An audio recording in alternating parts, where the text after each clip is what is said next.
panganlah ulah balasan mencoya sesuai dengan tangga hengasan nalalai na jinsau daging agam bensin di pendaki renyanyi daengan setulian yakin isempi om don tiar derupa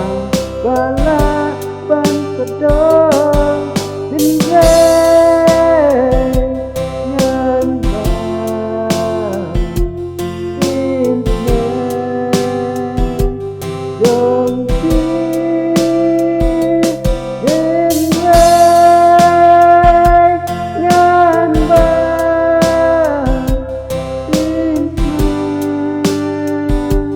dong ti.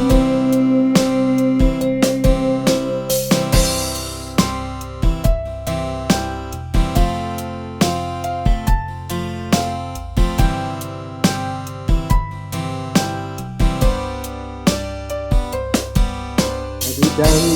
saya pernah kasih di pasar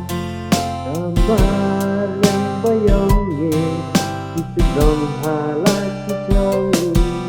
yang tak kenyangan ngalapu mut kumar di tim